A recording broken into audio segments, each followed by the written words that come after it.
Hello મિત્રો, જય શ્રી કૃષ્ણ. આપ સૌનું સ્વાગત કરું છું મારા ચેનલની અંદર. કેનેડા પીઆરનો અત્યારે ટ્રેન્ડ કઈ બાજુ જઈ રહ્યો છે, ખાસ આજનો વિડીયો તમે જોજો. જે લોકોને બી કેનેડાનું પીઆર લેવું છે અથવા તો જે લોકોએ બી કેનેડા પીઆર માટેની ઇન્ફોર્મેશન જોઈએ છે એ લોકો માટે તો ખાસ આ વસ્તુ છે. બિકોઝ તમે આના પરથી એ વસ્તુ ખ્યાલ આવશે કે કેનેડાની અંદર કદાચ તમારે બી પીઆર લેવું છે તો તમે શું ક્યાં ઓછું પડે છે અને ક્યાં તમારે એડિશનલ કઈ વસ્તુ કરવાની જરૂર છે.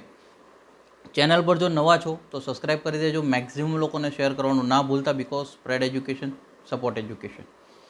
હવે આપણે વાત કરીએ છીએ કેનેડા પીઆર. તો કે કેનેડા પીઆરના પહેલાં ટ્રેન્ડને સમજવા માટે પહેલાં કેનેડા પીઆરનો એક ડેટા સમજી લઈએ આપણે, જેની અંદર હું તમને વાત કરું જેથી બી આપણને એક ડેટા રિસર્ચ આપણને ખબર પડશે. એ પોઈન્ટથી આપણે સ્ટાર્ટ કરીએ છીએ. અચ્છા, સૌથી પહેલાં 8મી જુલાઈ 302 હેશટેગ નંબર 302 વાળો ડ્રો, જેને કહેવાય ફ્રેન્ચ એબિલિટીનો જે ડ્રો રિલીઝ થયો હતો, 3200 આઈટી ઇસ્યુ કરવામાં આવ્યા 420ના સ્કોર પર. ત્યાંથી અગર કેલ્ક્યુલેટ કરીએ તો 3 ડ્રો જે જુલાઈથી લઈને ઓગસ્ટ સુધીમાં 3 એવા ડ્રો પડ્યા જે ફ્રેન્ચ એબિલિટીવાળાને ફોકસ કરવામાં આવ્યા. 3200 લોકો, 1800 લોકો એટલે 5000 અને પછી 2000 લોકો.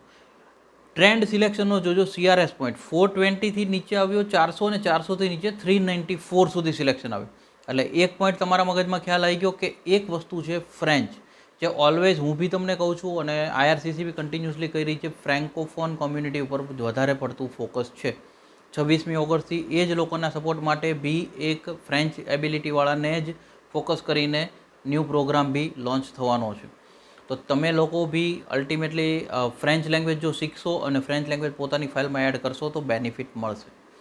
ત્યાં બીજી એક વસ્તુની અંદર જોઈએ, 16મી જુલાઈ પ્રોવિઝનલ નોમિનેશનનો જે ડ્રો થયો, જેની અંદર હેશટેગ નંબર 303થી વાત કરીએ તો ત્યારબાદ 3 ડ્રો પ્રોવિઝનલ નોમિનેશનના બી આજ સુધી થયા છે. આનું ટોટલ કેલ્ક્યુલેશન કરીએ તો 1391, 13915 ઇન્વિટેશન, ત્યારબાદ 964 ઇન્વિટેશન અને ત્યારબાદ 763 ઇન્વિટેશન રિલીઝ કરવામાં આવ્યા હતા. કટ ઓફ સ્કોર આપણે જોઈ લઈએ. કટ ઓફ સ્કોરની અંદર હું વાત કરું તો અલ્ટિમેટલી 686, 690 અને 670, એટલે કે આ જ અરાઉન્ડની અંદર પ્રોવિઝનલ નોમિનેશન. આ અલ્ટિમેટલી એવું એક ફોકસ કરી શકાય કે આ બધા ડ્રો જે છે એ કદાચ ટ્રેડ પર્સનવાળાને વધારે ફોકસ કરવામાં આવ્યા હશે. તો એક એ લોકો માટેનો બી પોઈન્ટ થઈ ગયો કે પોતાના પ્રોવિન્સની ડિમાન્ડ પ્રમાણે પોતે પોતાની ફાઇલ લગાવી શકે છે. FSTPમાં બી લગાવી શકે, ફેડરલ સ્કેલ વર્કરની અંડરમાં બી લગાવી શકે. હવે એ કયું ટ્રેડ છે એના માટે એમને એક રિસર્ચ કરવું પડશે અને એનો પ્રોવિન્સ કયા પ્રોવિન્સમાં ડિમાન્ડ છે એના ઉપર એને ધ્યાન દેવું પડશે. બટ હા, 3 ફ્રેન્ચવાળાના જેમ ડ્રો થયા એમ ત્યારથી લઈને આજ, એટલે કે લગભગ 16મી જુલાઈથી લઈને આજ સુધી વાત કરીએ તો 3 ડ્રો આના બી થયા છે. અને ત્યારબાદના ડ્રો જે છે એ ખાસ જોવા જેવા ડ્રો છે.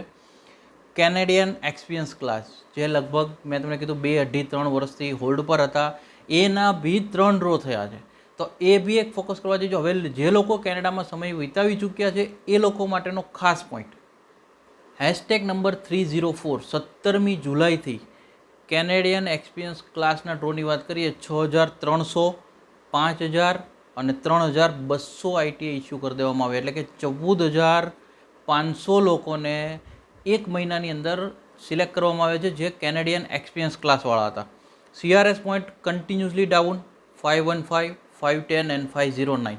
ધીરે ધીરે એ લોકોનો બી CRS ડાઉન આવે છે. આનાથી એક વસ્તુ શું ખબર પડે કે ઉપરની ફાઇલો ક્લિયર થઈ રહી છે, એટલે નીચે હવે તમારા લોકોનો વારો આવી શકે છે પોતપોતાના મેરિટ પ્રમાણે. ખાસ જે લોકોએ CEC ક્લાસમાં ફાઇલ નથી મૂકી એ લોકો ખાસ ફાઇલ પુટ ઓન કરી દેજો, બિકોઝ આના ઉપર બી ગવર્મેન્ટનું ફોકસ રહી રહ્યું છે. અત્યારના કેસમાં IRCCનું ધ્યાન હોય એવું લાગી રહ્યું છે. અલ્ટિમેટલી આ 3 કેટેગરી, પ્રોવિઝનલ નોમિનેશન પ્રોગ્રામ જેમાં ટ્રેડવાળા ફોકસ કરી શકે, ફ્રેન્ચ એબિલિટી જેની અંદર દરેક પ્રોફાઇલ શું કહેવાય પોતાની ફ્રેન્ચ લેંગ્વેજ આપી અને એડમિટ થઈ શકે એમ છે, અને થર્ડ વન વાત કરીએ CEC ક્લાસ, જે લોકો પાસે કેનેડિયન ધરતીનો એક્સપિરિયન્સ છે, કેનેડામાં જોબનો એક્સપિરિયન્સ, એ લોકો ખાસ CEC ફાઇલ પુટ ઓન કરી શકે એમ છે. તમને આ લોકોને આ બધું કરવાથી જેટલા બી બેનિફિટ મળશે એ તમારા માટે ફાયદાકારક રહેશે. અને જે આ રિગાર્ડિંગ બી તમારો ઓપિનિયન છે કોમેન્ટ ખાસ કરજો. મેક્સિમમ લોકો સુધી શેર કરો ના ભૂલતા. Spread education, support education. માહિતી જો સારી લાગી છે તો એક લાઇક કરી દેજો. Thank you so much. જય હિન્દ, જય ભારત.